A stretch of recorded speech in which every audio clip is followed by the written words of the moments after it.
जय हिंद दोस्तों।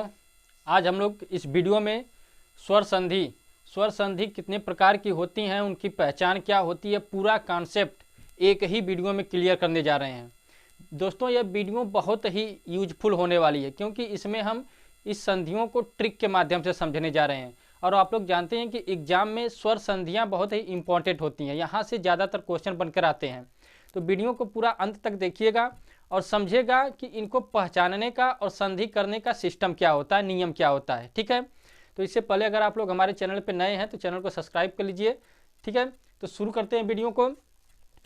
सबसे पहले हम जानेंगे संधि, स्वर संधि कितने प्रकार की होती है। तो स्वर संधि 5 प्रकार की होती है: दीर्घ संधि, गुण संधि, वृद्धि संधि, यण संधि और अयादि संधि। ठीक है, अब इन संधियों में संधि का नियम क्या होता है। देखिए, दीर्घ संधि में बताया जाता है कि अ और आ के बाद अगर अ आ आए तो अब क्या होता है, आ बन जाता है। जैसे देव धन आलय, क्या होगा, देवालय। देखिए देव के व में क्या है, अ है, और इधर दूसरे वर्ण में क्या मिल गया, आ मिल गया, और ये दोनों वर्णों के मिलने से कौन सा बन गया, आ बन गया, इसलिए क्या हो गया, देवालय हो गया। ठीक है, अभी इधर नियम के बारे में हम बाद में बात करेंगे।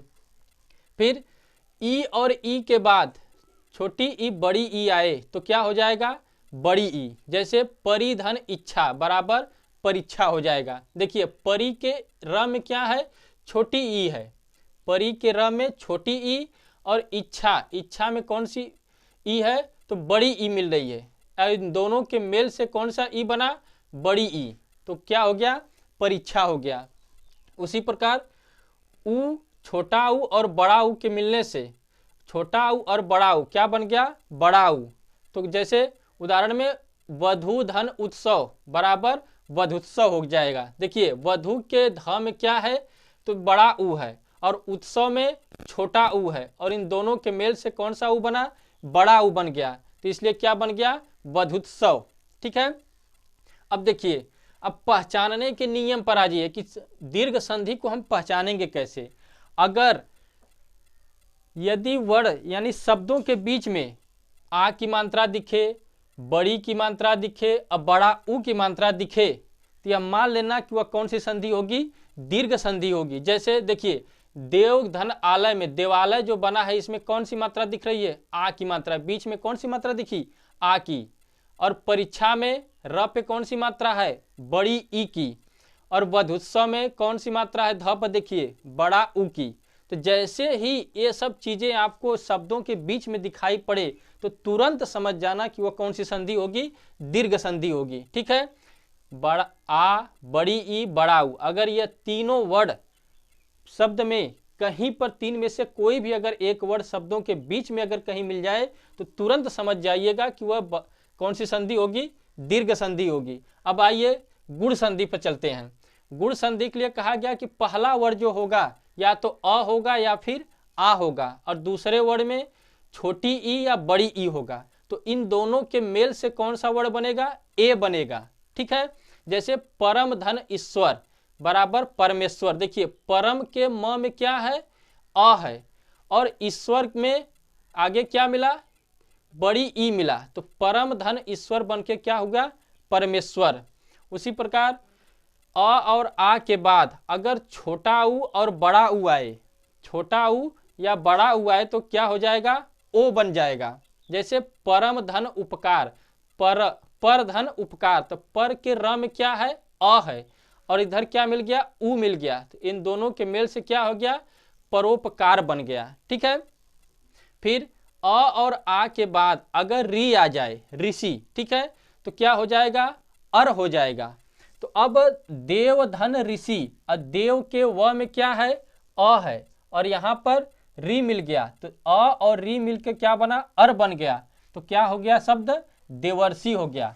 अब पहचानने का नियम देखिए, अगर शब्दों के बीच में कहीं पर भी ए की मात्रा, ओ की मात्रा और र मिल जाए, ठीक है, ए की मात्रा का सिंबल देखिए ए होता है, ओ की मात्रा का ए होता है, और अर में र होगा, और र जब भी होगा रेफ में होगा। ठीक है, तो यदि शब्दों के बीच में यह तीन वर्ड मिल जाए, तीन में से कोई भी अगर एक वर्ड मिल जाए तो तुरंत समझ जाइएगा कि वह कौन सी संधि होगी, गुण संधि होगी। जैसे देखिए परमेश्वर में कौन सी मात्रा मिल रही है, ए की मात्रा बीच में मिली, ठीक है।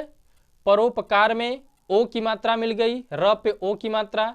देवर्षि, ये जो स है उड़ंतवा, जिसे क्या बोलते हैं उसको, उड़ंतवा र ना मिल रहा है ना, तो जैसे ही यह दिखे तुरंत समझ जाइएगा कि यह कौन सी संधि होगी, गुण संधि होगी, ठीक। अब आगे आइए, तीसरे नंबर पर है वृद्धि संधि। वृद्धि संधि में बताया गया कि अगर पहला वर्ड जो होगा अ या आ हो और दूसरा वर्ड ए या ऐ हो, ए या ऐ हो, तो इन दोनों के मेल से कौन सा वर्ड बनेगा, ऐ बनेगा। जैसे सदा धन एव, सदा, सदा के द में क्या है, आ की मात्रा है, और इधर एव, एव में ए मिला, ठीक है। तो इन दोनों के मेल से कौन सा वर्ड बना, सदैव, सदा धन एव बराबर सदैव बना। फिर कहा गया कि अ और आ के बाद अगर ओ या औ आए, सॉरी औ होगा, अ या आ के बाद अगर ओ या औ आए तो क्या हो जाएगा, औ हो जाएगा। जैसे महाधन औसत बराबर महोषध, जैसे महा के ह में क्या है, आ है, और औसत में क्या है, औ मिल गया। महा के ह में आ मिला, औसत में औ मिला, इन दोनों के मेल से जो बना औ बना, तो बन गया क्या, महाधन औसत बराबर महोषध, ठीक है। अब नियम पे आ जाइए, पहचानने का नियम। इन वर्डों के शब्दों के बीच में जब भी कहीं आपको ऐ और औ की मात्रा मिल जाए, शब्दों के बीच में जब भी ऐ और औ की मात्रा मिले तो 100% वह कौन सी संधि होगी, वृद्धि संधि होगी। जैसे देखिए, सदैव में कौन सी मात्रा मिली, ऐ की मात्रा मिली। महोषध में कौन सी मात्रा मिली, औ की मात्रा मिली, यहाँ पे ऐ की और यहाँ पे औ की, तो यह कौन सी संधि होगी, यह वृद्धि संधि होगी, ठीक है। अब आ जाइए यण संधि पर। इसमें बताया गया कि पहला वर्ण जो होगा ई या छोटी ई या बड़ी ई होगा, और उसके बाद कोई भी स्वर हो सकता है, वहाँ पे कोई कंडीशन नहीं होगी। छोटी ई और बड़ी ई के बाद अगर कोई भी स्वर आ जाएगा तो ई क्या बन जाएगा, य बन जाएगा। जैसे इति धन आदि इत्यादि, देखिए इति के त में कौन सी मात्रा है, छोटी ई है, और आदि में क्या मिल गया, आ मिल गया, और त ई और आ मिलकर क्या बन गए, य बन गया, तो क्या हो गया, इत्यादि हो गया। फिर कहा गया कि छोटा ऊ और बड़ा ऊ के बाद अगर कोई स्वर आ जाए तो छोटा ऊ बड़ा ऊ में से क्या बनेगा, वह बनेगा। जैसे सुधन अच्छ, क्या हो जाएगा, स्वच्छ। देखिए स में कौन सी मात्रा लगी है, छोटा ऊ की, और फिर उसके बाद अ आया है, तो छोटा ऊ क्या बन गया, वह बन गया, तो क्या हो गया, स्वच्छ बन गया। री के बाद कोई स्वर आ जाए तो री किस में बन जाएगा, र में हो जाएगा। जैसे मात्र धन इच्छा, क्या हुआ, मातृच्छा।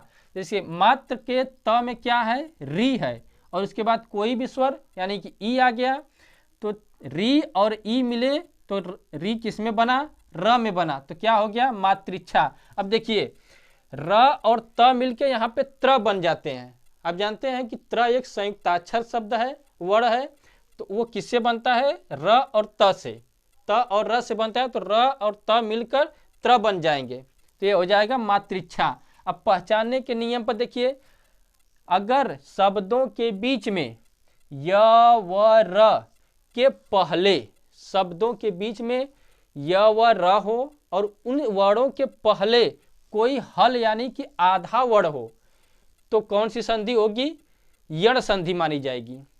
य व र के पहले अगर कोई भी हल वर्ण से मतलब जो हलंत वर्ण होते हैं यानी कि जो व्यंजन होते हैं, अगर वह आधा हो तो कौन सी संधि होगी, यण संधि होगी। जैसे देखिए इति धन आदि, यहाँ य था और य के पहले क्या बन गया, त हलंत हो गया यानी कि आधा हो गया, तो य से पहले त आधा हो गया यानी कि यह यण संधि। उसी प्रकार स्वच्छ में व के बाद आधा स है, व से पहले आधा स है, इसलिए यह यण संधि हुई। मातृच्छा में त के पहले आधा र है, आधा र और त मिले तब जाके क्या बना, त्र बना, तो इसलिए इसको हम आधा र इसमें बोलेंगे, ठीक है, सॉरी आधा त, इसलिए यह क्या हो गया, मातृच्छा। तो यदि य व र के पहले अगर कोई भी आधा वर्ण आ जाए, हलंत वर्ण आ जाए, तो उसे हम यण संधि कहते हैं। वो 100% कौन सी संधि होगी? यण संधि ही होगी। अब आ जाइए आखिरी अयादी संधि पर। इसमें बताया गया कि अगर ए के बाद कोई स्वर आए तो ए किसमें बन जाएगा? अय हो जाएगा। जैसे से धन अन बराबर शयन। देखिए से में कौन सा वर्ण मिला, स्वर मिला? ए मिला, और अन में अ मिला, तो इन दोनों के वर्ण ए किसमें बना? अय में बना। स में ए मिला, उसके बाद कोई स्वर कहा गया तो अ कोई स्वर में आ गया, तो ए किसमें बन गया? अय बन गया, तो क्या हो गया? शयन बन गया। से धन अन बराबर शयन। फिर कहा गया कि अय के बाद अगर कोई स्वर आए तो अय क्या हो जाएगा? आय में बन जाएगा। अय आय में बन जाएगा। जैसे न धन इका, क्या हो गया? नायिका। देखिए न में कौन सी स्वर है? अय स्वर है, तो अय क्या बन गया? आय बन गया। ठीक है, इसलिए यहाँ पे नायिका हो गया। ओ के बाद अगर कोई स्वर आए, ओ के बाद अगर कोई स्वर आए तो ओ किसमें हो जाएगा? औ बन जाएगा। तो देखिए पो धन अन बराबर पवन हो गया। उसी प्रकार औ के बाद अगर कोई स्वर आएगा तो औ क्या बन जाएगा? आ हो जाएगा। जैसे नव धन इक बराबर नाविक। न के में कौन सी स्वर है? औ स्वर है, औ, इसलिए औ किसमें बना? आव में बना। नव में औ की मात्रा लगी थी, इसलिए औ क्या बना? आव बना, इसलिए यहाँ पे क्या हो गया? नाविक हो गया। अब यहाँ पे जरा पहचानने के नियम पर आ जाइए। देखिए कहा गया कि यदि शब्द के बीच में य व हो तथा उसके पहले कोई हल यानी आधा वर्ण न हो तो, य व तो होगा लेकिन उसके पहले कोई आधा वर्ण नहीं होना चाहिए, तो कौन सी संधि होगी? अयादी संधि हुई। और एक विशेष नियम में बताया जाता है कि ज्यादातर संभावना यह होती है कि अयादी संधि में सिर्फ 3 वर्ण होते हैं, 3 ही वर्णों से वह संधि होती है। जैसे शयन, नायिका, पवन, नाविक। देखिए 3 वर्ण 3 वर्ण 3 वर्ण। अब ऐसे संधि जब वर्णों का विच्छेद करेंगे तो इसमें तो कई वर्ण मिलेंगे, लेकिन जनरली समझने के लिए हम देखते हैं तो 3 वर्ण ही जब मिलते हैं हमको तो हम समझ जाते हैं कि वह अयादी संधि ही होगी। देखिए इसमें यण संधि और अयादी संधि में थोड़ा सा कॉमन होता है, इसमें भी य व होता है और इसमें भी य व होता है, लेकिन यहाँ पर य और व के बाद कहा गया कि कोई आधा वर्ण आएगा यानी हलंत वर्ण आएगा, लेकिन यहाँ पे कहा गया अयादी संधि में कि य और व के बाद कोई आधा वर्ण नहीं आना चाहिए। बात समझ में आई?